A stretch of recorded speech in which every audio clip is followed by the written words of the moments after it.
నమస్కారం. నేను పోలే విశ్వనాథం, తెలుగు అధ్యాపకులు, వికారాబాద్.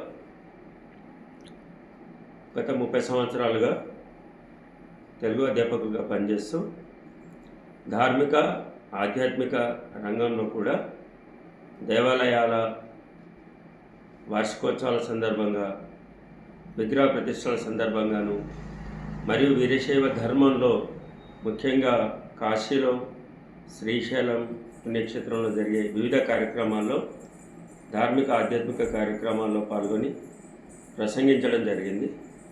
అదేవిధంగా సాహిత్య రంగంలో 8 నుండి 10 పుస్తకాలకు, భగవద్గీత, రామాయణము ఇలాంటి కొన్ని పుస్తకాలకు పుస్తక సమీక్షలు రచించడం జరిగింది. అట్లానే మన భారతీయ సనాతన ధర్మం ఆధారంగా ఉండేటువంటి కొన్ని అంశాలను తీసుకొని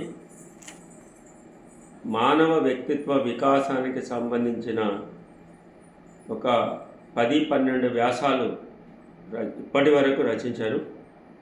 అవి కొన్ని బర్దీపూర్ నుండి వెలువడే శ్రీ దిగంబర అవధూత మాసపత్రికలోను, వీరశైవ ధర్మానికి సంబంధించినటువంటి వివిధ పుస్తకాల్లోనూ ప్రచురితమైనవి, పబ్లిష్ అయినాయి.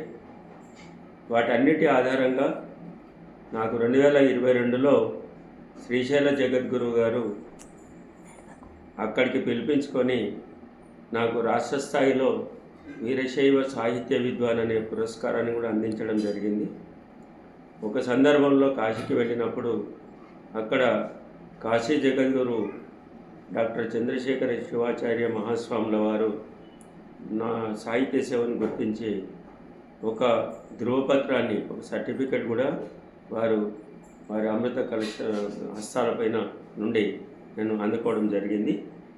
ఇదే కాకుండా రాష్ట్ర స్థాయి వీరశైవ సమాజం జగదేవిరమఠ్ గారి ఆధ్వర్యంలో వీరశైవ ధార్మిక పరిషత్తు లేదా ధార్మిక ప్రసంగాలకు సంబంధించి, ప్రచారానికి సంబంధించి వివిధ కార్యక్రమాల్లో వారు అవకాశం ఇవ్వడంతో అక్కడ కూడా నేను ప్రసంగాలు చేయడం, ఇప్పుడు ప్రస్తుతం వివిధ పండుగలు, పర్వదినాలను ఉద్దేశించి కూడా అక్కడక్కడ జరిగేటువంటి కార్యక్రమాల్లో, ముఖ్యంగా వినాయక నవరాత్రి ఉత్సవాల్లో కానీ, ఈ దేవీ నవరాత్రి ఉత్సవాల్లో కానీ, ఉగాది సందర్భంగా కానీ, రక్షాబంధన్ సందర్భంగా కానీ, వివిధ పవిత్ర దినాలు, ఈ పండుగలు పవిత్ర దినాల సందర్భంగా కూడా అక్కడక్కడ సామాజిక కార్యక్రమాల్లో పాల్గొంటూ వాటిలో కూడా ధార్మిక ఆధ్యాత్మిక ప్రసంగాలు కూడా చేస్తూ ఉన్నాను.